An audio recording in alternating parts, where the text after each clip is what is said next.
minutos a nuestros invitados de esta noche, entre quienes, ya lo van a ver, se dan opiniones muy dispares sobre la cuestión. También intentaremos responder a otras muchas cosas que están muy de actualidad cuando, precisamente el domingo, acaban de cumplirse 19 años de la muerte del anterior jefe del Estado. Por ejemplo, ¿podemos, casi 20 años después, hacer una revisión histórica de la figura de Franco sin pelearnos? Pues también lo veremos. ¿Está Franco definitivamente olvidado, enterradas sus ideas bajo la losa del Valle de los Caídos? ¿Qué queda del anterior régimen, además de las monedas y de alguna estatua, si es que queda algo? En fin, inmediatamente les presentamos a nuestros importantes contertulios de esta noche. Antes, sin embargo, quiero que vean una pequeña encuesta muy significativa que ha realizado en la universidad nuestro redactor Enrique Rodríguez Obrero. Comprobarán que tratar sobre la figura de Franco no es algo precisamente ocioso. Véanlo. Pues Franco, que estaba en la dictadura, ¿no? El hombre este. ¿Y no tienes más idea de él? No, solo sé que de vez en cuando mi padre dice, cuando estaba Franco se vivía mejor, y ya está. Estuvo al frente de España después de una guerra civil y que hizo cosas buenas y que también hizo cosas malas. Según lo que sé, era un poco capullo. Pues no sé, es una época de mi vida que no he vivido y por consiguiente creo que no puedo juzgarla. Y tampoco me he empollado la historia, no sé. Pues Franco fue un gobernante y para algunos lo hizo bien, para otros lo hizo mal, pero no sé, nosotros no hemos llegado a conocerlo, eso está claro. Yo pienso que fue una etapa muy oscura y estoy contenta de no haberla vivido. Pues un poco negativo, pero ahora mismo no se me ocurre nada. Yo la única noción que tengo de Franco de lo bueno que hizo fue los embalses. Que muchos embalses, vamos, que yo sepa ahora pocos embalses se han hecho después de lo de Franco. Para mí Franco, pues alguien que subió al poder por la fuerza y que no tenía razón. No siento nada, porque yo, no le llegué a conocer. Era muy pequeñita cuando se murió, tampoco he vivido esa vida y no sé... O sea, que para ti Franco, que es como, no sé, como Poncio Pilatos. Sí, tampoco sé mucho de él. No, es que no sé más. En historia nunca se llega ahí, ¿sabes? O sea, siempre en historia te quedas antes, entonces tampoco sé mucho porque en los libros tampoco viene mucho, tampoco me ha interesado mucho saber sobre él. Lo que acaban de ver es una muestra de más de un centenar de entrevistas realizadas a jóvenes universitarios. Queríamos saber qué piensan, cómo juzgan los jóvenes al anterior jefe del Estado. Descubrimos que los menores de 25 años hablan de Franco sin sentimiento. No hay en ellos ni odios ni alabanzas hacia un gobernante que ya es historia. Un hombre del que apenas saben que precedió a la democracia y llenó el país de pantanos. Es como si nadie les hubiera explicado esa lección. Como si nunca hubieran preguntado a sus padres quién es Francisco Franco.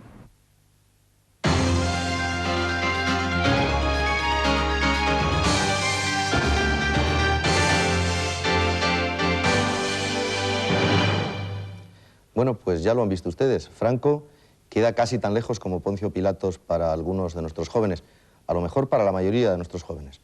Por eso nos ha parecido que era importante recuperar aquellos años en los que, bueno, pues unos vivirían mejor y otros, pues, vivirían peor que ahora.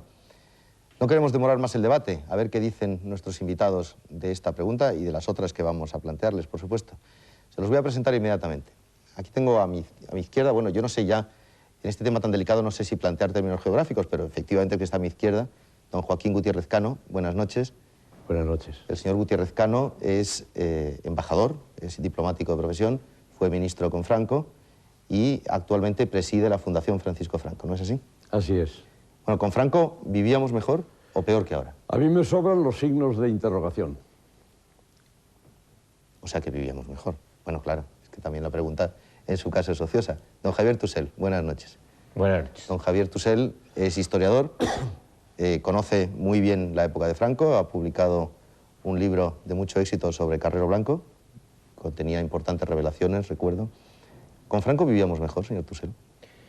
Pues yo creo que vivíamos peor y que eso afortunadamente ha logrado un consenso bastante generalizado en la sociedad española. Yo recuerdo haber estado en una mesa redonda semejante a esta con un antiguo vicepresidente del gobierno con Franco, que se llama Fernando Suárez, y él dijo que colectivamente vivíamos mejor en la democracia, vivimos mejor en la democracia que en el régimen de Franco. Bueno, ya supongo, ya ve que no todo el mundo opina lo mismo en esta mesa. No, ya. Don Fernando Vizcaíno Casas, buenas noches. Buenas noches. Escritor, ¿cuántos libros ha publicado usted? Tengo aquí el último de sus libros, que se llama Y los 40 ladrones. No me parece que sea muy halagüeño para para el actual gobierno, no me parece. No, ya sé que me he quedado corto en el número, pero... ¿Qué número hace este libro? No, yo me refería al número de ladrones. El número de este libro hace 35. De 35. Que va por la tercera edición, veo. Cuarta ya. Cuarta, bueno. Pues cuarta, enhorabuena. Muchas gracias. Entonces, ¿qué? ¿Vivíamos con Franco mejor? A mí lo que me no? parece harto significativo es que a los 19 años de la muerte de Franco nos planteemos la pregunta. Creo que es el mejor elogio que se puede hacer. Si hay dudas sobre eso al cabo de 19 años, me parece que estamos magnificando el régimen franquista. Por otra parte, que después de 20 años, de hecho, en la vida de una nación se hayan mejorado muchas cosas, parece hasta una razón biológica.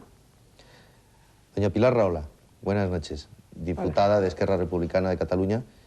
Bueno, usted no podría ser ni de Esquerra, ni republicana, ni casi de Cataluña, si Franco siguiese viviendo. ¿Eso Sin no es el verdad? casi no podría ser de nada.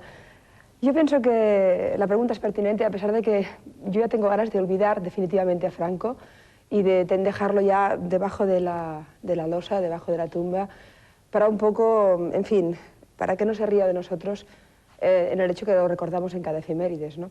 De todas formas, la pregunta es pertinente porque es cierto de que hay un olvido o hay un poco de desmemoria en las nuevas generaciones, que probablemente no hemos explicado este punto de la lección de la historia. En todo caso, yo tengo que decirte que con Franco solo vivían mejor los que llamaban la represión en contra de la libertad, los que amaban la imposición de una cultura por encima de la pluralidad, los que amaban la fuerza en contra de la contradicción que representa vivir en libertad y en democracia, y los que amaban la corrupción generalizada como institución en un régimen, en contra de los que amamos los controles en un Estado de Derecho y, por tanto, la capacidad de defenderse. Y, por supuesto, la gente como yo pensaba y luchaba por un proyecto desde la heterodoxia, desde la diferencia. No solo con Franco no vivíamos mejor, sino que con Franco estábamos en las cárceles, estábamos en las tumbas o estábamos en el exilio. Pero déjeme que le diga una cosa. Usted, por su edad, conoció poco, vivió poco, mejor dicho, del régimen de Franco.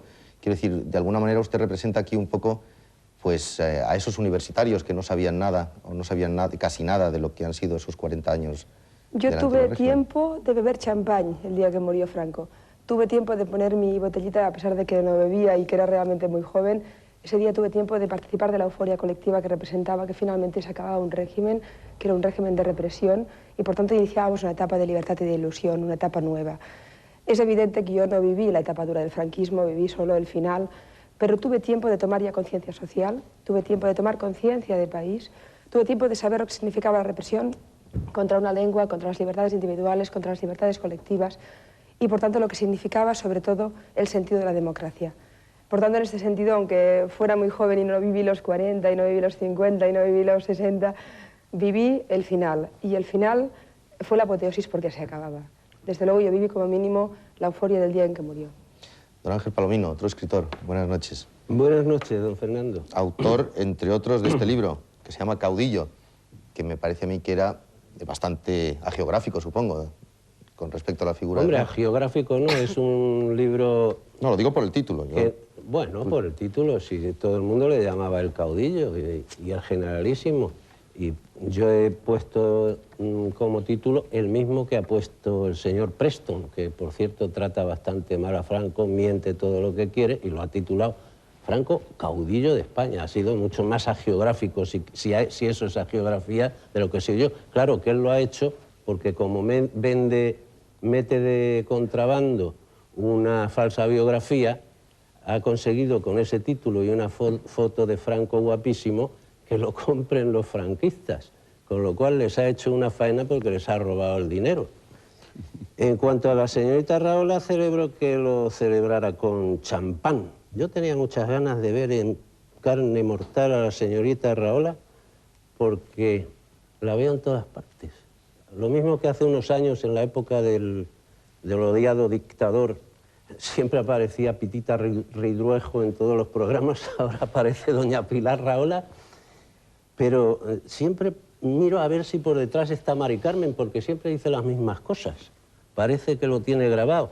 Esto que ha dicho ahora la señora Rahola... El señor Franco lo haga sobre mí, estoy encantada. Eso que ha dicho ahora es lo mismo que dice ahora de su situación actual. Es decir, todavía está perseguida, todavía está acosada por un poder brutal de los ejércitos del centro de España y todavía debe ser infeliz. En cuanto el champán, supongo que no lo bebió en la cárcel, pero ha dicho estábamos en la cárcel o estábamos muertos o estábamos en el exilio. La felicito por haber llegado tan guapa y tan joven a este posfranquismo que dura tanto. Yo no sé por qué, porque si Franco era un hombre tan odioso y tan mal gobernante, pues la gente ya habría respirado como respiró la señora Rahola, o señorita, perdón, y se habría olvidado de él. Nadie habla de don Alfonso XIII. Bueno, déjeme que presente al último Sí, de nuestros invitados, porque debate vamos a tener, no se preocupe. Vamos a tener tiempo para debatir y para pelearnos todo lo que queramos. Don Joaquín Arango, buenas noches, director general del Centro de Investigaciones Sociológicas. Ustedes han hecho algunas encuestas sobre qué memoria existe del franquismo entre los españoles, recientes me refiero. Hemos hecho algunas, pero antes de eso, como todos los demás, querría pronunciarme sobre la pregunta.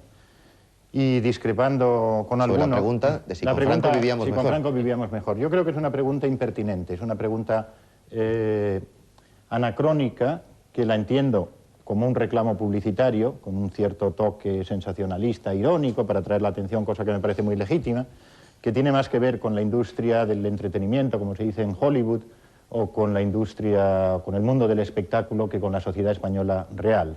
Porque esta pregunta es completamente anacrónica. Para la inmensa mayoría de los españoles es un asunto resuelto, que pertenece al pasado, incluso diría pasado bastante remoto, resuelto felizmente, de forma muy pacífica. Es un debate que ya tuvo lugar, por ejemplo, yo lo tuve en los años 60 y en los años 70, y por cierto, por si acaso ya hace falta alguna corroboración, debo decir que visité la Dirección General de Seguridad y los calabozos de las Salesas por ese debate, de modo que entonces el debate no se producía en televisión.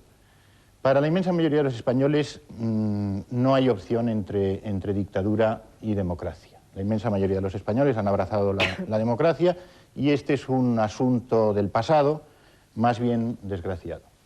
Por otra parte, y sin deseo en absoluto de cargar las tintas, me parece que es una pregunta que sería impensable en algunos otros países. Por ejemplo, ¿se imagina alguien en Alemania un debate en televisión diciendo, bajo la pregunta, ¿con Hitler vivíamos mejor? Por supuesto que no voy a sostener que Franco y Hitler fueran iguales, aunque alguna relación de parentesco político existía. Yo estaré encantado, por supuesto, en hablar de Franco y del franquismo. Y si se quiere que hablemos de los defectos de la democracia, tampoco tengo inconveniente. Me parece un debate saludable. A lo que objeto es a juntar las dos cosas, porque parecen ponerse en un mismo plano. Y como la inmensa mayoría de los españoles, pienso que la democracia tiene defectos, pero es incomparable con las dictaduras. Por tanto, la pregunta me parece fuera de lugar, impertinente, y pienso que conmigo a la inmensa mayoría de los españoles. Bueno, pero antes de cargarse el debate, respóndame a la pregunta que le hice sobre las... Se hacen de vez en cuando, se hacen algunas encuestas. Efectivamente se incluye un bloque de preguntas en algunas encuestas ómnibus, en general por estas fechas, teniendo en cuenta la proximidad en el calendario entre el fallecimiento de Franco y la fecha de aprobación por referéndum de la Constitución. Y lo que las encuestas revelan es que Franco y el franquismo tienen una imagen desfavorable, que con el paso del tiempo tiende a deteriorarse y que es particularmente crítica entre los segmentos más jóvenes de la sociedad. Los españoles abrazaron en los años de la transición el sistema de valores de la democracia y correlativamente rechazaron el que aparecía como antitético. Por eso, cualquier valor que se asocie con el franquismo y con la dictadura goza de muy escaso predicamento en nuestra sociedad. Bueno, pues nada, empezamos con el debate. Señor Gutiérrez Cano. ¿Me permite usted, don Fernando? Si usted me pide la palabra... Aquí yo creo que hay que aclarar una cosa. No vamos a discutir esa opción entre democracia y dictadura, que evidentemente no la hay.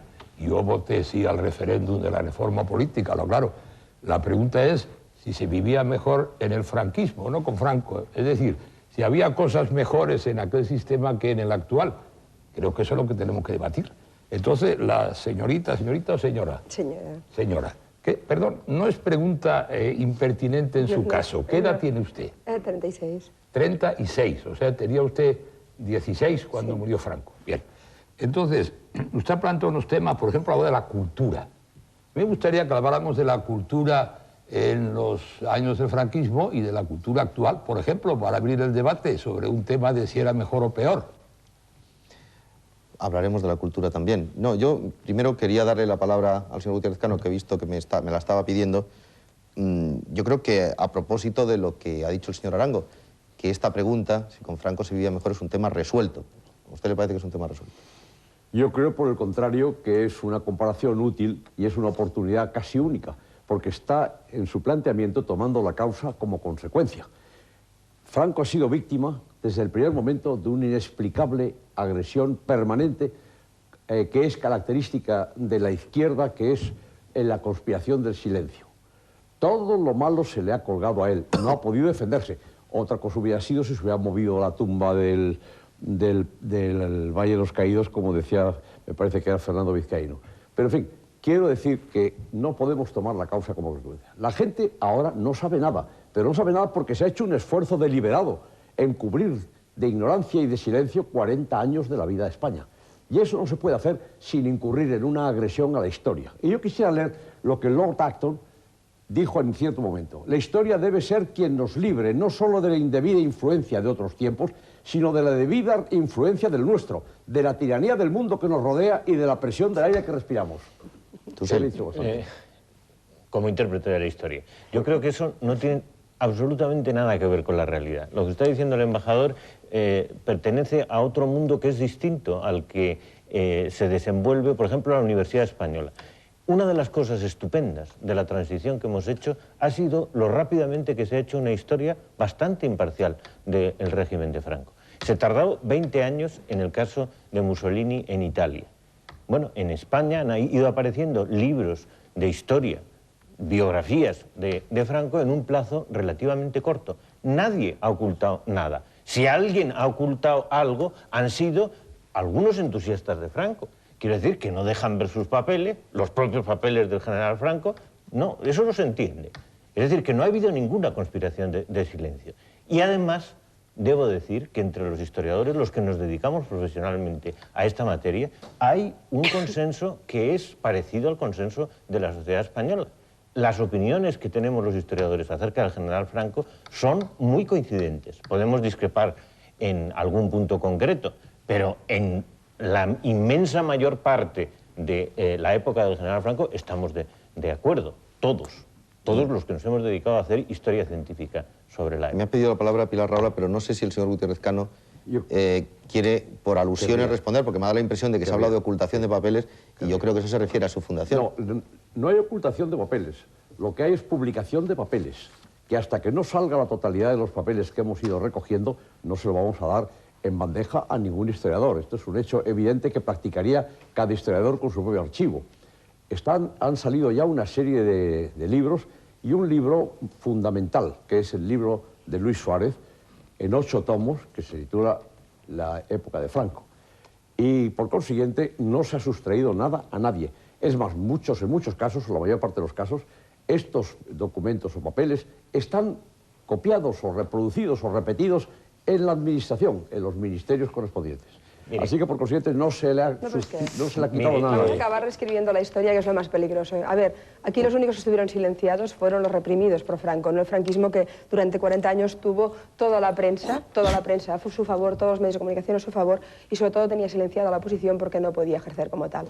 A mí me preocupan los jóvenes. Tenemos que decirle a los jóvenes que Julián Guita no podía hablar con Franco, que esta diputada no habría podido hablar con Franco, que Felipe González no podía hablar con Franco, que no teníamos organismos para defendernos, no teníamos ningún tipo de defensa en lo que eran los abusos del poder, en lo que era la represión pura y dura.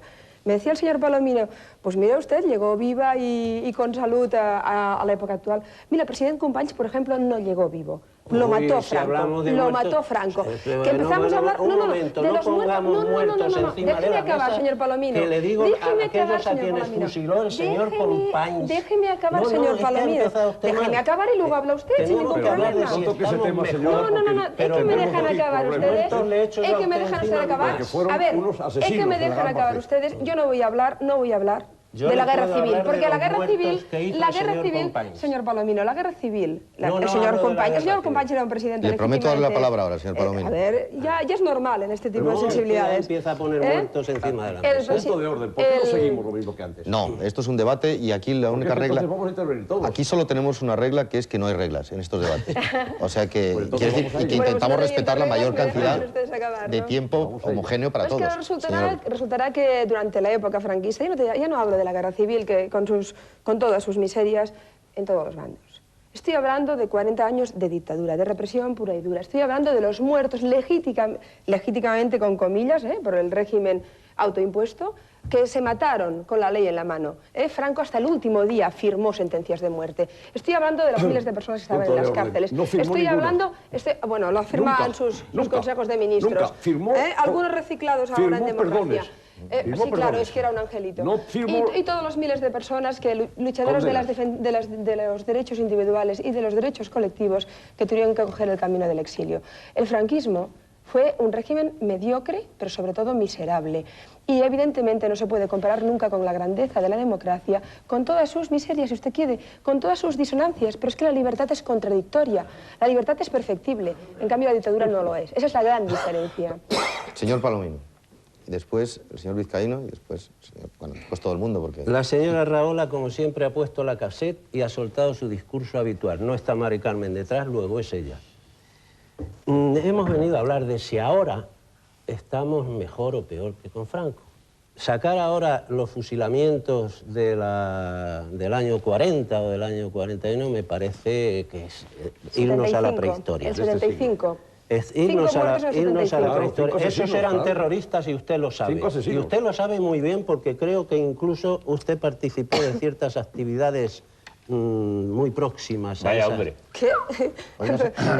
Está usted haciendo una acusación. Nada. Increíble, se ha ganado, con esto se ha ganado derecho a réplica a la señora Rahola. Siga usted, señor Palomino. Tiene derecho a réplica, no le extraña.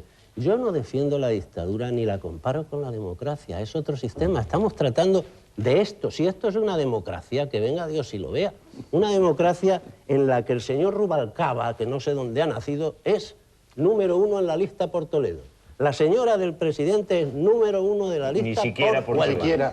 Hasta en eso se equivoca usted. Sí, ¿en qué me equivoco? Pues que no es número 1 por la provincia de Toledo. Será 2. Vaya usted a las hemerotecas. Será 2. Y aparte de eso, la democracia reconoce el derecho a presentarse y ser elegido por cualquiera de las 50 Claro, provincias. eso ya lo sabemos.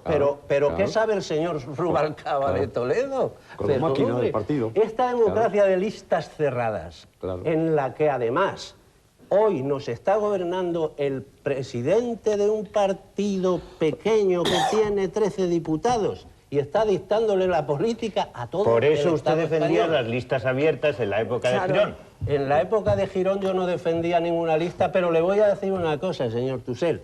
En aquella época, por ejemplo, los que votaban y los que salían, votaban libremente y salían libremente.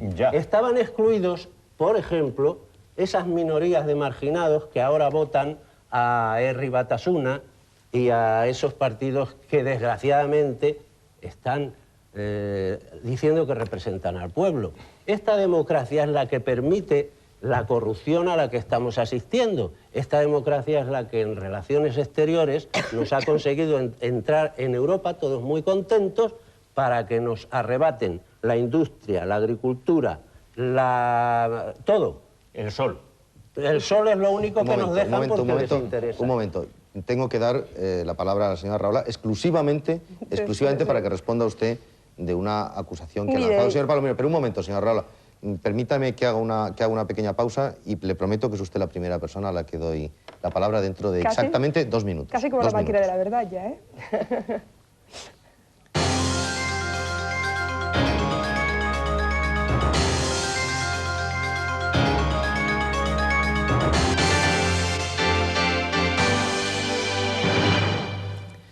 Seguimos en nuestra mesa de redacción en torno a la pregunta ¿con Franco vivíamos mejor? Una pregunta que ya ha sido controvertida, incluso el planteamiento de este programa por don Joaquín Arango, a lo cual tiene perfecto derecho, por cierto. Pero le habíamos prometido a doña Pilar Rahola darle la palabra por unas alusiones del señor Palomino. Bueno, nada, yo es que la verdad es que no me extraña en absoluto determinadas sensibilidades que en lugar de contraatacar con argumentos o contraataquen con insultos. Nada más empezar el debate y ha empezado a insultarme o a decir que me he comparado con no sé quién más, que si pongo el cassette, a mí me es igual. Yo lucharé siempre porque el señor Palomino puede expresar sus ideas. Esa es la diferencia, que en cambio en esos regímenes ni yo ni nadie que se opusiera al régimen podía expresar en libertad sus ideas. El problema es el respeto al prójimo. Cuando se es demócrata se respeta al contrario, aunque opine diferente. Y no se intenta, en cambio, pervertir lo que significa a través de acusaciones o de insultos. Yo no voy a caer con ese tipo de estilos que francamente no me gustan. Lo que sí que me parece evidente es que en un debate sobre Franco, que por suerte ya está superado, y en ese sentido yo me siento muy feliz viviendo en democracia, muy feliz. Con todas las asignaturas pendientes, con todos los temas pendientes.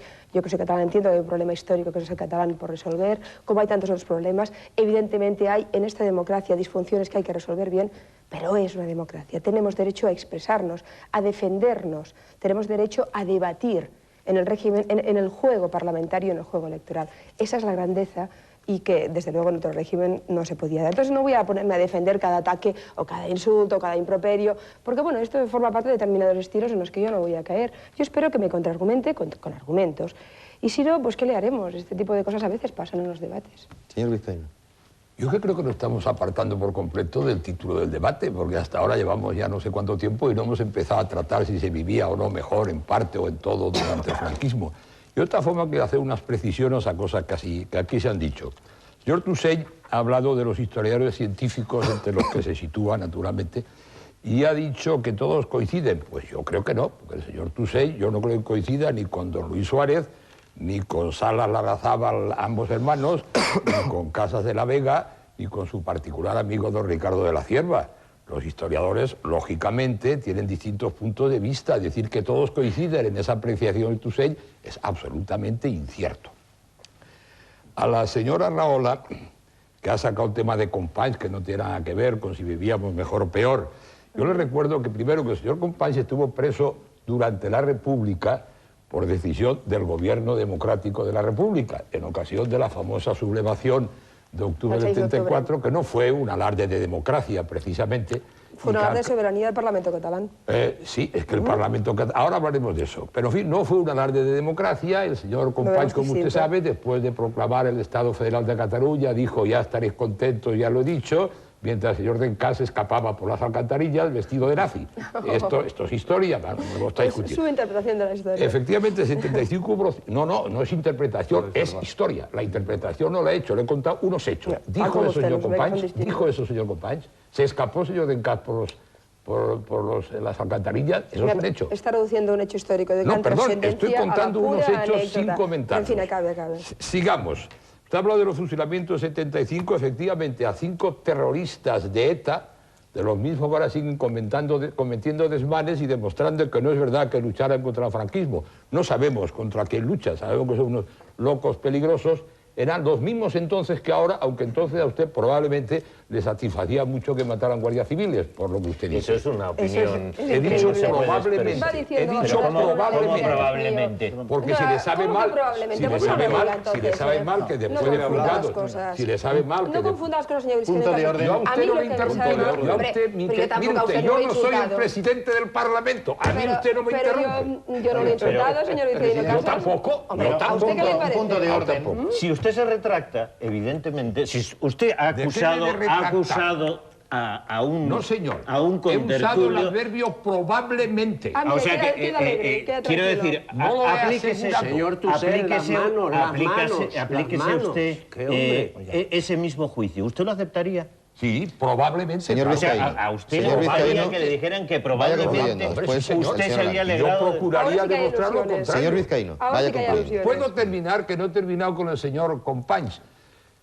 En enero de 1939, rigiendo más o menos el señor Companys Generalitat, seguían funcionando las checas en Barcelona. ¿Sabe usted esto? ¿Sabe usted esto? Que es un hecho histórico. Bien, nada más.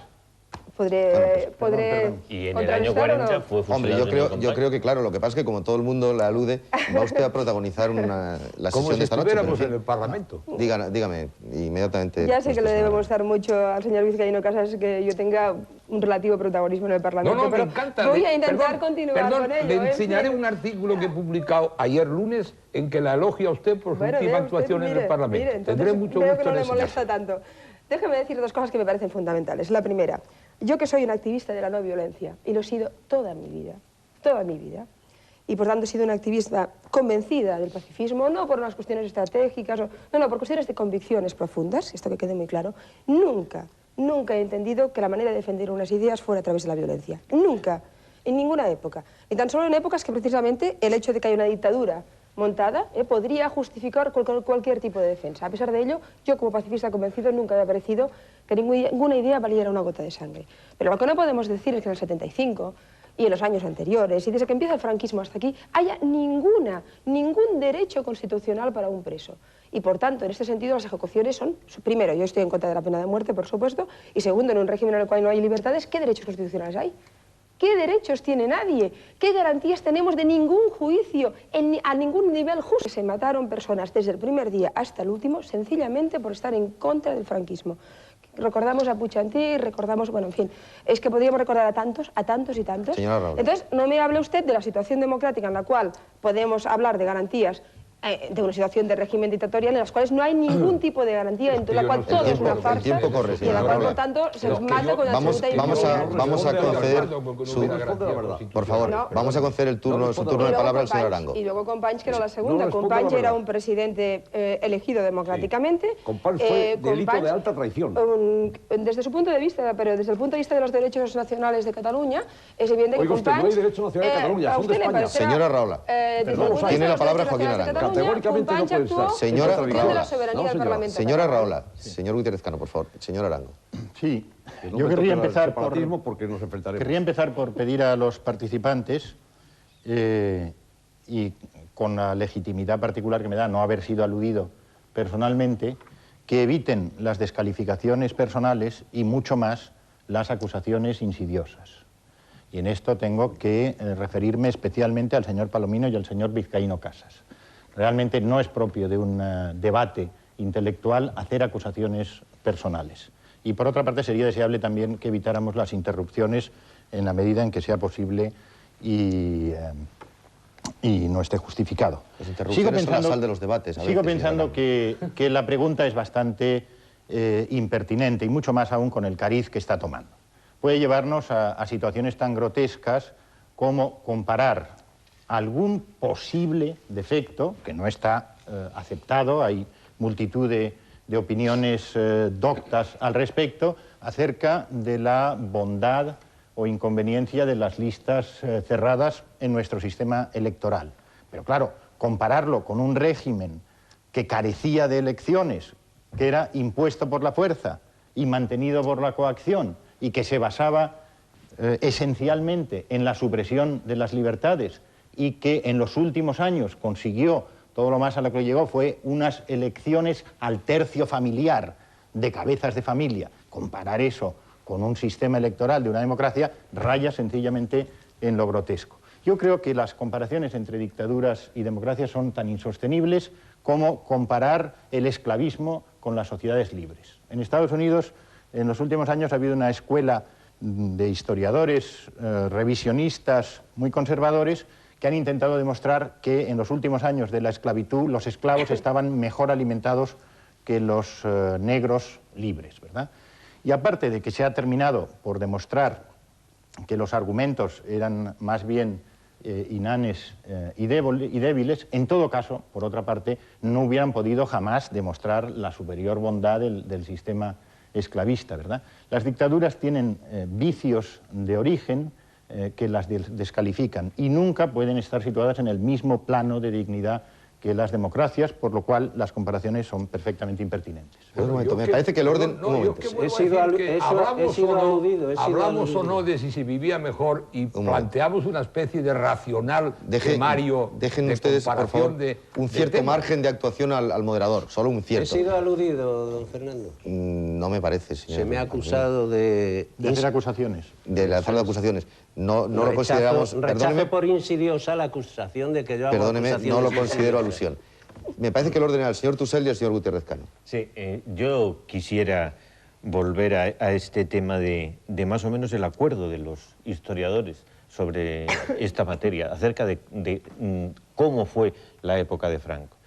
Se me han citado aquí los nombres de 3 militares, un especialista en los Reyes Católicos... Perdón, de 3 historiadores, que además eran militares. Que además eran militares. Historiador y además creo que un especialista en el reinado de los Reyes Católicos, de Isabel y Fernando. ¿Quién es ese? Don Luis Suárez Fernández, Luis como Suárez, que cualquier persona. Más que sobre los Reyes Católicos. Bueno, pero perdón un momento, si me dejara usted concluir la frase, le diría que don Luis Suárez Fernández es un excelente historiador que ha escrito libros excelentes sobre la Baja Edad Media. Pero que si habla de Franco no hay que hacerle ni caso. Pero que si habla de Franco probablemente dice unas cosas en las que está menos especializado. Y yo, si me deja usted por una vez en su vida concluir una frase... No se irrite. No me irrito. Tranquilo. Le diré que ninguno de ellos hubiera dicho las cosas que el señor Palomino, es decir, usted, y el señor Vizcaíno Casas, es decir, usted, han dicho hace unos minutos. ¿Sobre? Pues, por ejemplo, lo que ha dicho acerca de la señora Rahola. Don Ramón Salas Larrazábal nunca lo hubiera dicho. Y fue combatiente en el ejército del general Franco desde el primer momento, después de haber pasado por el requeté. ¿Y eso qué tiene que ver con la historia? Bueno, pues eso digo yo. ¿Qué tiene que ver con la historia lo que han dicho ustedes? ¿Y usted con qué derecho escribe un artículo diciendo que no concibe que se publiquen libros como el mío? Que no concibe cómo se permite, eso lo ha escrito usted. Sí, señor. Yo lo que dije... No concibo cómo se permite la publicación de libros como pero ¿usted se cree que a mí alguien me va a hacer caso para que le recojan su libro? A mí me recogieron mi primer libro en 1969 y me lo recogieron durante unos mesecillos, nada más. Bueno, y usted luego recogió usted cree que en el yo año le puedo 81 que publicó... no, más tarde. Pero en el año 80, ¿quién va a recoger el libro? Ese que publicó usted diciendo que había comunismo para 1000 años... y al día siguiente cayó el muro de Berlín. Ese lo recogió usted. Lo recogió usted. Mire, le agradezco mucho el interés que pone en mis publicaciones. Más le agradecería si las entendiera. Yo no puedo llegar a esa altura, don Javier. Bueno, pues entonces hablemos efectivamente, de cómo se vivía en la época de Franco. Y yo les quisiera insistir a nuestros espectadores, ya que no convenzo a Palomino, les quisiera insistir en que eso que usted vivía muy bien, hay esa coincidencia. Y esa coincidencia, por ejemplo, nos dice, todos los historiadores serios están de acuerdo que en la época de Franco, la época del régimen de Franco, se estuvo a punto de entrar en la Guerra Mundial. No se entró, pero si no se entró, entre otras cosas, fue porque Hitler no aceptó unas condiciones que ponía Franco. Así se escribe la historia, estos historiadores. Bueno, podría yo conseguir... Pero si esa es la mayor falacia que han podido ustedes inventar. Planteó unas exigencias inaceptables por Hitler, hombre, por Dios. Eso está mal que señor Palomino, deje concluir, por favor. Pero si es que no se puede hacer la historia como la hacen estos científicos. Es que lo malo de este debate, lo malo de este debate no es ya que ustedes estén rememorando, sino que la están tratando de reproducir una época. No. Déjeme usted concluir, luego me responde. Ojalá. Entonces, cosas en las que hay un absoluto acuerdo. En la Guerra Mundial se estuvo a punto de intervenir. Franco no fue neutral, fue no beligerante, que es otra cosa. De otras cosas, es ser prebeligerante, es estar a punto de intervenir en la guerra. Por ejemplo, el desarrollo económico que se produjo en la época de Franco, que ese desarrollo fue decisivo, que transformó la sociedad española, es evidente. Que ese desarrollo fue producto de una política económica que se siguió a partir de 1957, es evidente. Que ese desarrollo se podría haber producido mucho antes, si no hubiera habido autarquía y si no hubiera habido guerra civil, es absolutamente evidente y todos los historiadores están de acuerdo en ello. Que, en tercer lugar, por no hablar nada más que de 3 temas, que el régimen no impulsó la reconciliación es evidente. Es un régimen que, después de una guerra civil atroz, en la que los 2 bandos perpetraron barbaridades, es un régimen que no supo hacer la reconciliación. Y la reconciliación hubiera sido posible si hubiera habido menos muertos a partir de 1939, hubiera sido posible si la monarquía hubiera sido restaurada en el 46 en vez de en el año 1975. Franco no supo hacer la reconciliación. Y eso es lo más trágico del legado de su historia. Que ya se me olvida el primer punto del que afirma el señor. Lo que dice de que Franco no quería entrar en la guerra es absolutamente falso, inventado y contrario a la realidad. Yo he conocido en Alemania, donde he sido cónsul en Hamburgo y he sido después consejero económico en la embajada en Bonn, me he educado en Alemania y hablo bien el alemán, al que era a Paul Schmidt, que era su intérprete personal. Paul Schmidt me dijo que Hitler, al salir de Hendaya, dijo: prefiero que me saquen una muela a volver a hablar con ese cabo. Mit diesem Gefreiter. Franco tenía 20 divisiones alemanas en la frontera y tenía conciencia de la importancia estratégica de España. No se puede, a posteriori, inventar una teoría, como que Franco no quería entrar en la guerra porque aspiraba a ocupar Portugal. Todo eso lo ha dicho Preston, pero todo eso no sirve más que para vender miseria, no para decir nada verdad. Y por consiguiente creo que tenemos que ser suficientemente respetuosos con la realidad, porque nadie podría pensar que en aquel momento Franco, si hubiera querido entrar en la guerra, no nos hubiera entrado en la guerra, hubiéramos entrado en la guerra. De hoz y coz, porque teníamos un pleito pendiente con los franceses y los ingleses. Y sin embargo, Franco se mantuvo sereno y frío y consiguió evitarlo. Y yo puedo decir que mi compañero Ricardo Jiménez Arnau escribió aquella tarde, y yo he tenido acceso a ese documento, la lista, después de la primera entrevista, la lista de las necesidades nuestras, la necesidad de España, que era una lista inflada, como la del Gran Capitán.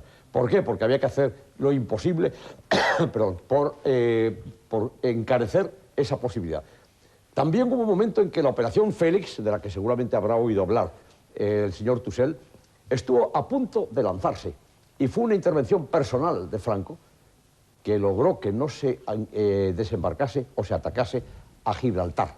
Y yo puedo citar incluso el nombre del comandante de esa unidad, que era un batallón de cazadores alpinos de Steiermark, de Estiria, que me contó cómo hubieran ellos subido. Por consiguiente, ese es un tema que más vale no manejarlo y olvidarse, sobre todo un historiador, olvidarse de él, porque eso es una falacia. Segundo, ejecuciones. En el año 75 yo era ministro. Había 11 que habían sido detenidos en relación con el asesinato de un pobre teniente de la Policía Armada que estaba empleado en el Documento Nacional de Identidad. O sea, que era un gran enemigo de la democracia y del futuro. Los 11 estaban condenados a muerte por los tribunales. Franco decidió graciar a la mayoría y que solo fueran castigados los culpables directos. No voy a contar la discusión que hubo en el Consejo de Ministros respecto del enterado, porque no teníamos ninguna función, sino simplemente estar enterados del concepto.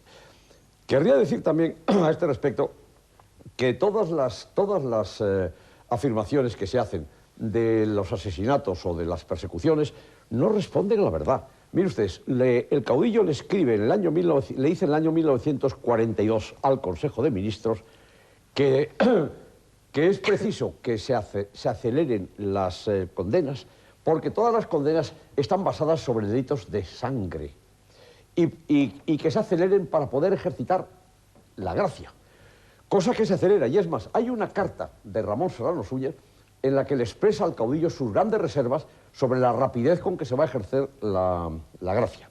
Por consiguiente, señores, si vamos a ser historiadores, vamos a ser respetuosos con realidades absolutas, guste o no guste. Y en cuanto a lo que dice la señora Rahola, que siento mucho tener que discutir con ella, antes de la Guerra Civil estaban en los establecimientos penitenciarios 32.000 personas en la democracia. En el 75 los reclusos eran 16.000. No creo que ella tuviese la suerte de serlo. Descendiendo a 8.400 cuando el rey otorgó el indulto. Pero fíjense ustedes la diferencia que hay entre 32.000 y 16.000. Y en 1941 había 250.000. Por supuesto que habría, tendría que depurarse la responsabilidad. Claro. ¿O es que cree usted que se gana una guerra? Pero usted esos saltos acrobáticos de una fecha a la otra. Es que en una guerra, ¿por qué se gana y por qué se pierde? Es depuración. Bueno, vamos a ver, un momento. Hay varias cosas. Tenía la palabra, un momento, señor Tusell. Tenía la palabra pedida Fernando Vizcaíno, Pilar Rahola y después Joaquín Arango y después usted, señor Palomar. Vuelvo a mi leitmotiv de que no tiene nada que ver lo que estamos hablando con el título del programa. Yo sé que luego el señor Arango, vamos a ver. Yo sé que luego el señor Arango dirá que no tiene sentido la pregunta, pero vamos a superar esto un poco. Quiero recordar que en 1969 se publica un decreto de amnistía, una ley, mejor dicho, de amnistía, en virtud de la cual se cancelan todas las responsabilidades anteriores al 1 de abril de 1939. ¿Es así, señor Tusell? En 1969. En abril del 69. Y hubo otros indultos 30 años después. No, anteriores parciales, pero el año 69... A los criminales Perdón, de guerra. exactamente, vamos Y a ver si Carrillo nos vamos está al derecho por ahí. internacional, ¿verdad? ¿Qué? Yo no quisiera dar nombres, pero en fin. ¿Cómo concluye la cuestión? Quiero decir que en el año, 30 años después de concluida la guerra civil, hay una amnistía. Después de que ha habido una serie de indultos parciales anteriores. Pero yo vuelvo a lo mismo. No me ha contestado mi guapísima contradictora sobre el tema de las checas de Barcelona que funcionaron hasta enero del 39, como deja testimonio de Manuel Azaña. En vista de que hay que hablar de cómo se vivía en la época de Franco, sacamos las checas del año 39. Pero no lo ha planteado los temas. Yo insisto en volver al tema de, si es posible, al tema del ¿Por qué no lo planteas tú? Yo lo contesto a eso. Bueno, un momento, le toca a Pilar Rahola, después usted, señor Arango. Tantas cosas encima de la mesa. La primera, el tema del nazismo. Bueno, ¿qué vamos a descubrir ahora? ¿Que Franco tenía debilidad por el nazismo? ¿Que no colaboró? ¿Que filtró con el fascismo italiano, por ejemplo? No solo dice Preston. Alguien ha citado a Anson. En el libro Don Juan de Anson también se habla precisamente de esto. Ah, claro, es que resulta que ningún libro es bueno. Yo ya entiendo que el presidente de la Casa de Franco nos reescriba la historia, que nos la presente, el presidente, no sé, ¿cómo se dice? De la Fundación Franco. No me extraña que se Francisco Franco. Sí, ya le va bien el nombre. ¿Verdad? No me extraña en absoluto que reinvente la historia, que nos intenten creer ahora que, bueno, que con Franco no solo se vivía mejor, sino que, por supuesto, era una especie de buen padrecito, que le daba, fíjese usted, tenía las cárceles llenas de gente, pero era tan bueno que de vez en cuando soltaba algunos. No tan llenos como mataba ahora. gente, pero no los mataba a todos, solo mataba unos pococitos solos. Por favor, a ver, aquí estamos ante un régimen que no tiene libertades, en el cual el ciudadano no tiene autodefensa, no tiene defensa de ningún tipo, no tiene ni la defensa parlamentaria, lo que representan las sensibilidades políticas diferentes en una Cámara, no tiene la defensa ni tan solo la mínima de la ley. O no es cierto que por el simple hecho de oponerte al régimen podías ir a la cárcel, eras torturado y evidentemente te podían... O no existieron tampoco las torturas. Cuando Franco tampoco había torturas, porque hubo un montón de amigos que los hincharon sinceramente en las cárceles franquistas y que resulta que fue un sueño. Pero usted no lo vio, señora, ¿por qué opina así?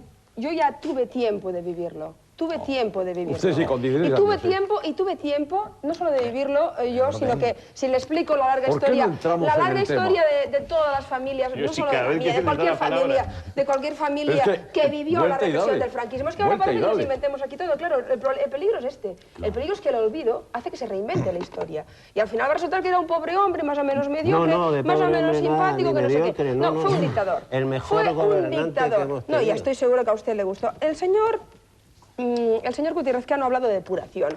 Cuando Javier Tusell le ha recordado la cifra de personas que había en la cárcel, ha dicho que eso había que depurar.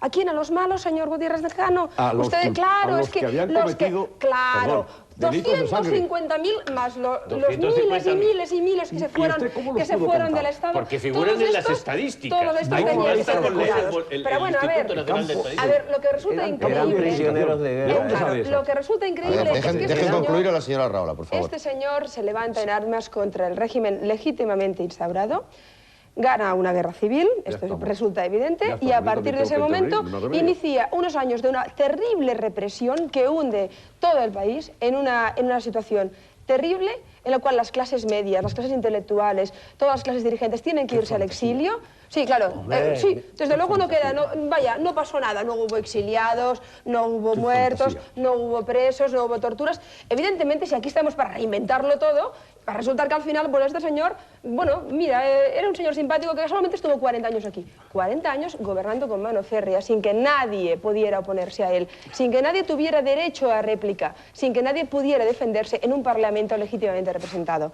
Y la última cosa, puesto que tienen mucho interés ustedes en el señor Companys. El señor Companys era el presidente de Cataluña, el presidente legítimo de Cataluña que Franco mandó matar y asesinó. Y esto nunca el pueblo catalán lo olvidará. No me vengan ustedes con historias. El pueblo catalán nunca podrá olvidar el asesinato de su presidente legítimo. Como no creo que se tenga que olvidar nadie que ame las libertades individuales y las libertades colectivas, nadie podrá olvidar todos los muertes que el régimen, con su poder, hizo durante 40 años de regia y dura dictadura. Señora Rahola no me ha contestado de las checas bajo la presidencia Bajo la presidencia de Companys. Companys hubo muchas irregularidades porque evidentemente era una época tumultuosa y difícil. Señor Esto Moreno, me ¿por qué parece no vamos al indiscutible. Pero vaya, Bueno, si usted va a hacer responsable a Companys de todas las irregularidades que había en la Señor República, Arango. por Dios. Sí, pues, había una república y Vizcaíno, había dejemos al una señor Arango. capacidad Por de favor, defenderse. señora, que Pero bueno, en fin. no acabaremos esta noche. Mire usted también, ¿eh? ¿Ah? No acabaremos. Sigue Yo no este voy a hablar programa. de la guerra civil y no voy a hablar de muertos, sino voy a contestar a la pregunta. Si con Franco los españoles vivían mejor. Mi respuesta es que vivían mal. Vivían mal porque vivían en una sociedad donde no había elecciones, por tanto no se podía elegir a los gobernantes, no había un parlamento elegido, no había separación de poderes, las libertades estaban severamente coartadas y los derechos individuales. Por ejemplo, en mis tiempos, que eran ya los años finales del franquismo, y sin dramatizar en absoluto, muchos como yo fuimos procesados por delitos de asociación ilícita y propaganda ilegal. Esto quiere decir, por ejercer los sencillos derechos de expresión y de asociación, que son de los más elementales en cualquier sociedad civilizada y moderna. No había sindicatos, o peor, había un engendro que se denominaba sindicatos verticales, que incluían tanto a los empresarios como a los trabajadores, a todo el mundo, perdón, trabajadores no, productores, que era el término exacto, porque trabajadores y obreros eran términos prohibidos. Eran trabajadores, luego el sido obreros. Señor Gutiérrez Cano, le ruego que no me interrumpa. Sí, pero es así. Sin embargo, lo que sí había abundante era censura. Había censura de prensa, de cine, de televisión, de libros. Y había, más en general, un amplísimo manto viscoso de pacatería, grisura, mediocridad, que nos hacían avergonzarnos internacionalmente y que nos dieron un mal nombre del que todavía nos hemos repuesto. Para los demócratas, estas condiciones son esenciales. Pero en el terreno material, la mayor parte de los historiadores económicos están de acuerdo en sostener que las cifras de producción de 1935, anteriores a la Guerra Civil, solo se alcanzaron a partir de 1959 o 1960, tras 20 años pavorosos de atraso económico. Es cierto que en años siguientes, aprovechando la muy propicia coyuntura internacional, España, como Corea del Sur, México y muchos otros países participaron. Grecia, Turquía. Portugal y Grecia ciertamente también participaron con tasas de crecimiento del 6 y 7% anual, como puede comprobar por las estadísticas internacionales, señor Vizcaíno Casas. Ciertamente, tiene usted razón, también se beneficiaron de la misma coyuntura internacional. Pero hay acuerdo general entre los historiadores en que el franquismo nos costó un retraso de 20 años en el desarrollo material. Y aún así, a mí me parece muchísimo más importante la supresión de las libertades con lo que ello supone de vulneración a la dignidad de los ciudadanos. Por tanto, vivíamos peor, mucho peor. Ya sé que le toca a usted, señor Palomino. Tengo que hacer otra pausa de 2 minutos exactamente y volvemos y será usted el primero que hable. De todas maneras, déjenme que le señale que si no estamos ni de acuerdo siquiera en la interpretación de la historia, mal podemos todavía recuperar con cierta serenidad, sin pelearnos, como yo decía, la figura de Franco. Pero en fin, en 2 minutos volvemos.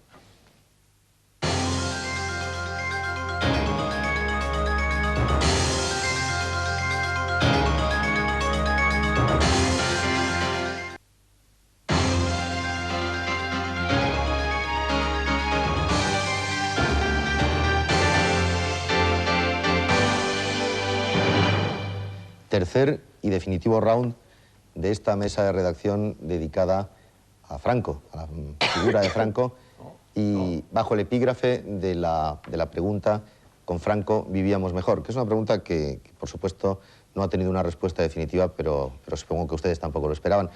Señor Palomino, le tocaba a usted. Vamos al grano. En cuanto a si estábamos más cerca o más lejos de la prosperidad, está clarísimo que el año 75 España estaba más cerca de la convergencia con eso que se llaman los países de su entorno, con los países más ricos de Europa, que ahora. Después de Franco hemos retrocedido y ahora estamos mucho más lejos del nivel de vida de los países desarrollados europeos que en el año 75. La economía ha subido, pero estamos más alejados de los países ricos. En cuanto a la aceptación que tenía Franco, le voy a decir a la señora Rahola que Franco iba todos los años a Barcelona. Paseaba en coche descubierto y iba hasta el Palacio de Pedralbes mientras los barceloneses aplaudían entusiasmados al grito de Franco, Franco.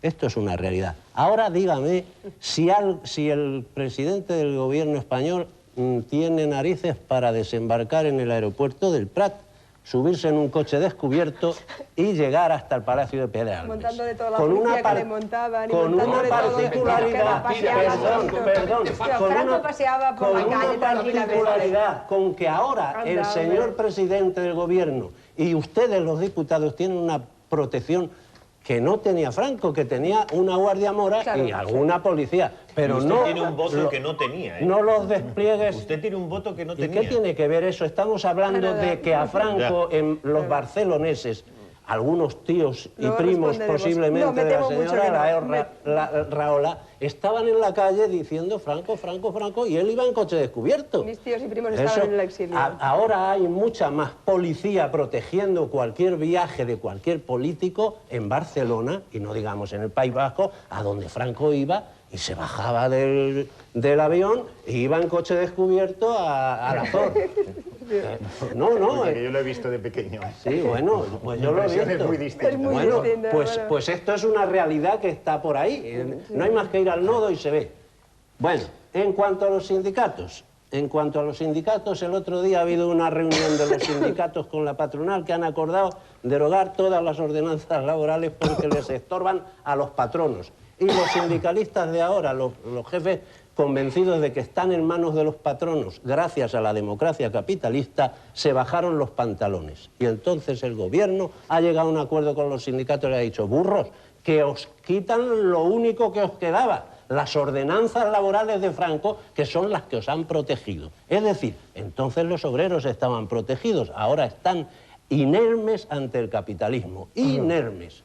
Y bueno, y por lo que se refiere a la censura voy a decir solo una cosa. Yo, periodista, columnista bastante apreciado, no puedo publicar en ningún periódico. Es decir, ahora publico en uno porque no se lo doy gratis. El señor Vizcaíno, que es el autor que más libros vende en España, no aparece en la mayor parte de los periódicos, ni siquiera en las listas de libros más vendidos. Y cuando un día en la feria del libro firma más que nadie, dicen que el que ha firmado más ha sido otro. Ahora hay la misma censura, pues en televisión solo que el sistema es otro. Perdón, rigurosamente falso. También sale más Concha García Campos. Porque es más guapa que yo y que tú. Exactamente. Eso, ahora hay una censura. Por lo menos en mi aparato sale usted muchísimo. Una censura. Un vídeo lo repite todos los días. Pero, si no es porque así. me gusta mucho, también es así. Hay una censura feroz en la que a escritores como yo, que tengo una obra y que tengo ciertos méritos, no se nos permite colaborar en la prensa. Y por lo demás cedo la palabra a los demás porque creo que en resumen sí se puede decir que ahora hay quien vive mejor, pero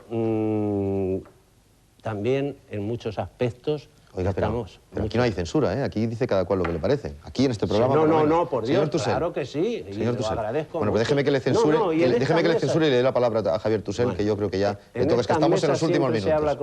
Yo quisiera decirles a nuestros amigos, porque yo no tengo el menor inconveniente en considerarlo amigo, aunque con esta discrepancia tan radical y tan de fondo, que se den cuenta de una cosa.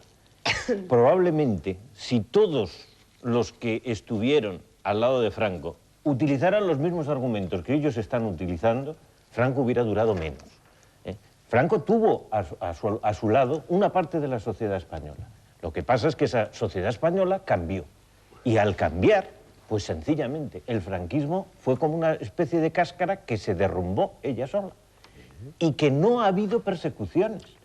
Que todo el mundo ha podido decir lo que quería después de la transición. Que, por poner un ejemplo, los papeles de Mussolini están en el Archivo Central del Estado en Roma. Los papeles de Salazar los tiene el Parlamento portugués. Los papeles de Franco los tiene la familia de Franco. Se ha hecho una transición tan dulce, tan de terciopelo, que los papeles, que son papeles del Estado, los tiene la familia de Franco. Y usted tiene las copias cerradas en un armario con una llave. ¿Cómo lo sabe usted? Pues sencillamente, porque usted publica de vez en cuando esos documentos, pero hay otros documentos que no los deja usted que lo vean los historiadores. Los que se refieren a los feos. Claro. Pues mire usted, porque la transición se haya hecho en paz y porque usted pueda hablar, yo me aguantaré las ganas que tengo de ver esos documentos hasta que usted le dé la santísima gana. Me parece bien. Pero entonces no se sientan ustedes perseguidos, por el amor de Dios. Bueno. Si pueden ustedes decir lo que quieran. Incluso alguna barbaridad que otra. Vamos a ver, le voy a ceder la palabra por alusiones al señor Lezcano, después Fernando Vizcaíno, y vayan, por favor, vayan abreviando porque nuestro tiempo se consume. Un pasaje histórico y tanto, digamos, irónico. Osorio y Gallardo pronuncia en la República un discurso diciendo qué será de nuestros hijos, hablando del matrimonio civil y del divorcio vincular. Y Pérez Madrigal le contesta, de su señoría no hay que preocuparse, ya lo hemos hecho subsecretario. Segundo punto, reconciliación. No acabo de ver yo... Sí, nada, pero es igual, queda poco tiempo. Pues lo siento mucho, tendré que ser mucho más específico. Reconciliación. Hubo reconciliación. Yo tengo que decir que yo fui voluntario a la guerra contra el comunismo y triunfamos, gracias a lo cual España no fue una república soviética. Después, delito de sangre. Todos los delitos de sangre fueron castigados porque se habían cometido. Si no, no se hubieran castigado. Y finalmente, en cuanto a partidos políticos, ¿por qué tiene que estar interferido la voluntad popular de una lista cerrada en la que usted no puede conseguir quitar a nadie ni incorporar a nadie? ¿Por qué un partido político tiene que ser el privilegio? ¿Por qué? Y finalmente, por lo que estamos viviendo ahora, yo no he querido entrar en ese tema, pero ya que ustedes están haciendo ahora el elogio de la democracia, yo les puedo decir que la democracia nuestra ha desembocado en la cleptocracia. Y lamento mucho que eso sea así, pero estoy pensando en los 47 veces y media de la presión fiscal de nuestro tiempo y lo que ahora ocurre sin que se haya construido ni una cama de hospital ni un metro de autopista. Así es.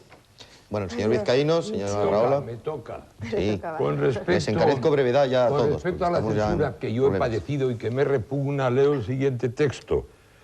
Quien tenía una moneda intelectual, literaria, creadora, creativa, inventiva, cuando Franco la cambiaba. La cambiaron Buero, Cela, Delibes, Aldecoa, Ferlosio, Blasio Otero, José Yorri y tantos otros.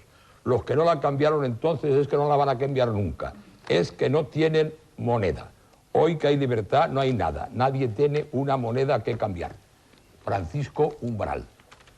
Bien. ¿Pero qué quiere decir eso? Quiere decir eso que a pesar de la censura, la cultura española durante el franquismo, hablo de literatura, hablo de teatro, que es literatura, hablo de artes plásticas. Y cita usted a Buero, que estuvo condenado a muerte. Perdón, eso demuestra por ser comisario del Ejército Popular. Sí, señor, y cito a quienes, a pesar de eso, después no tuvieron inconveniente, en el caso de mi gran amigo Antonio Buero, en estrenar más que ningún otro autor, por sus naturales méritos, en el teatro español del Ayuntamiento de Madrid. Entonces, cuando hoy... Pregúntele usted a Buero y que diga Buero. Javier, no te excites, hombre, que te pone nervioso en cuanto ves que se te van abajo los árboles. Yo no te he interrumpido mientras tú decías tus cositas, hombre. Pero no seas nervioso, Fernando, hombre. Reconocerás que salir tú con el estandarte de Buero... No, he salido con un texto de Francisco Umbral, no mío. Ojo.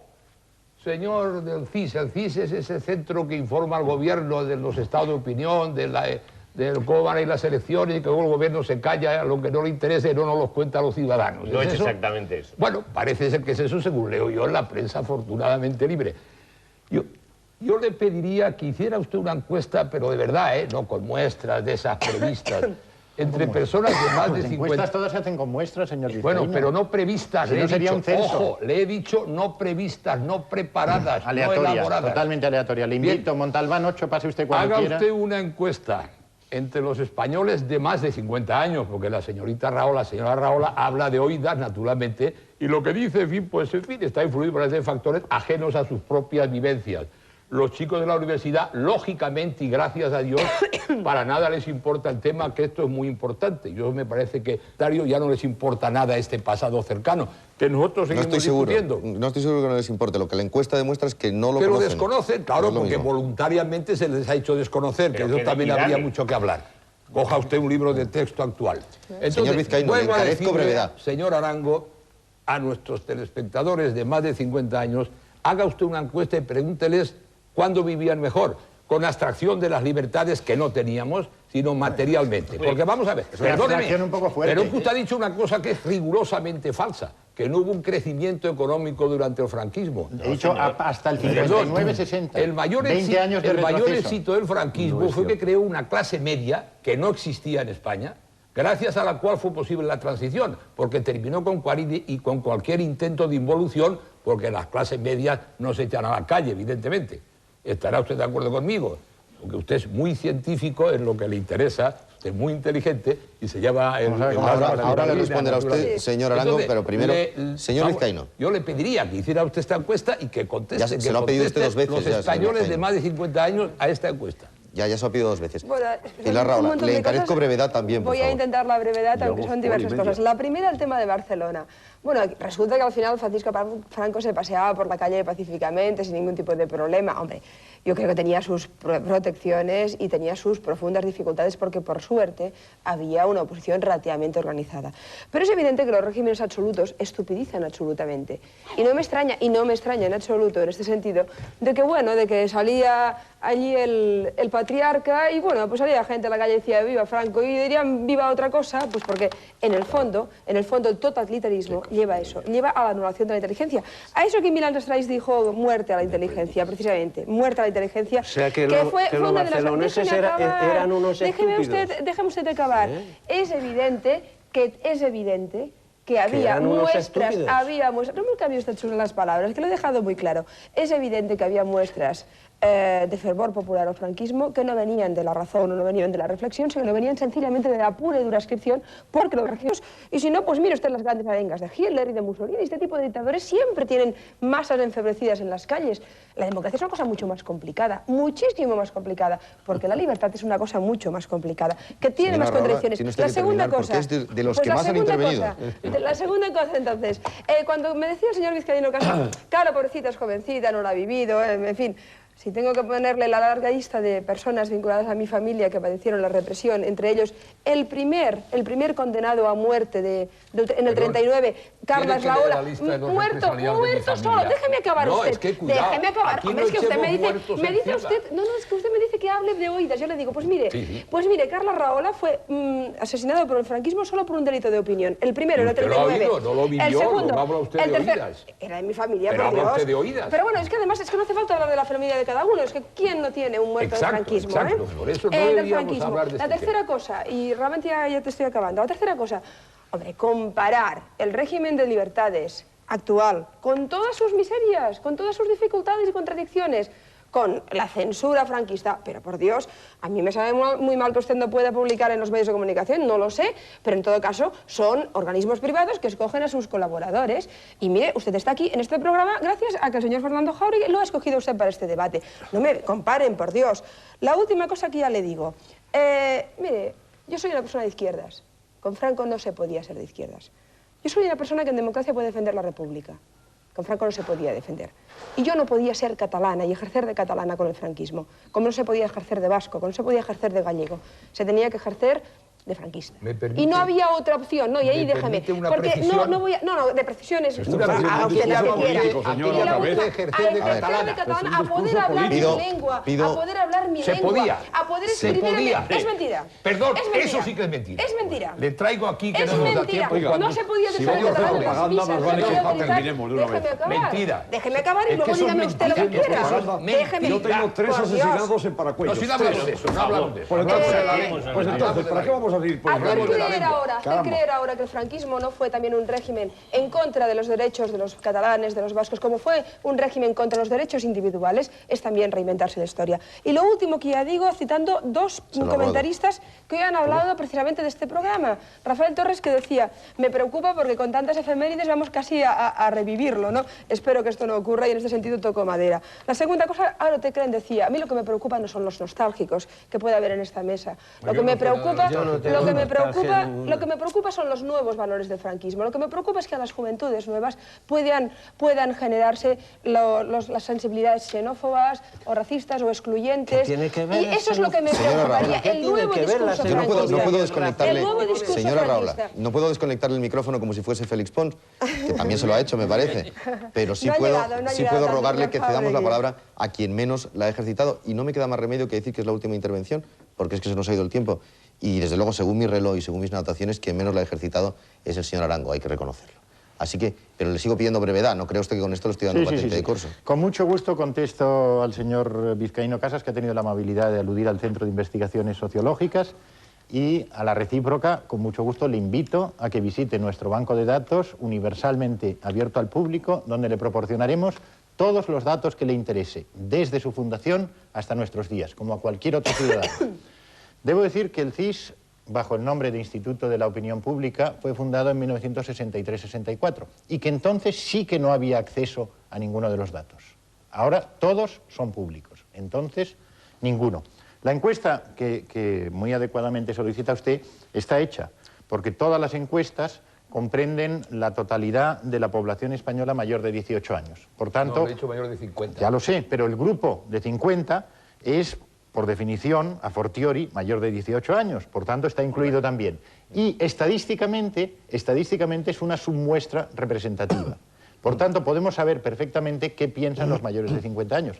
Y es cierto que no son tan críticos del franquismo como los más jóvenes, pero sí, en todos los grupos de edad, la valoración del franquismo es negativa, así como la valoración personal del general Franco, cuyos rasgos de personalidad más acusados por este orden son los de autoritario, dictador, religioso y fascista. Esta es la lista. El crecimiento económico, desde luego, tuvo lugar después de 1960, a partir del plan de estabilización, pero no en los 20 años anteriores. Y eso supuso un retroceso considerable. Pese a ello, no es exacto, como ha dicho el señor Palomino, que en 1975 estuviéramos más cerca de la convergencia con Europa de que lo estamos ahora. Es cuestión de revisar las cifras, pero le aseguro que no es así. Pero lo que sí le puedo decir es que en 1975 estábamos excluidos de Europa, porque Europa no aceptaba dictaduras en la Comunidad Económica Europea. Eso es falso. Señor Palomino, ingresamos en Europa en 1986. Pero teníamos unos tratados preferenciales y no pagábamos IVA, por ejemplo. Haga usted otra consulta. Aunque no había IVA. Déjeme terminar y después le hago las consultas que usted desee. Señor Arango, le ruego que vaya concluyendo. Quiero decirle que, por otra parte, pues mire usted, de 1970 a 1990, pues la mortalidad infantil ha disminuido de 28 por 1000 a 8 por 1000. Y el número de médicos por 100.000 habitantes se ha triplicado. Y, por supuesto, los kilómetros de autopista, pues está claro que se han construido bastantes más, como por otra parte es normal. No lo son. Pero, señor Gutiérrez Cano, yo circulo... Bueno, pues autovías.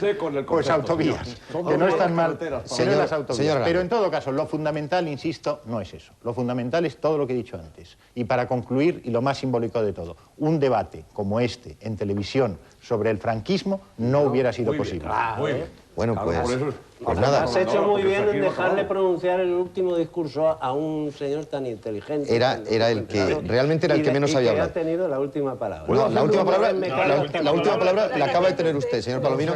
Eso sí, contra mi voluntad. No, parece que tampoco la va a tener usted. Una última propuesta al señor Arango. Haga usted una encuesta también entre agricultores e industriales españoles cuando estaban mejor en sus economías. Hemos terminado. Y con el tratado preferencial señor Vizcaíno. Hoy. Señor Vizcaíno. Le invito al CIS señor Arango. Y examinamos los datos juntos. A mí que me asusta mucho ir a los bancos. Señora Rahola, señor Vizcaíno, señor Arango. ¿Quién le ha dicho que yo soy nostálgico? Señor Jauregui. Señor Vizcaíno.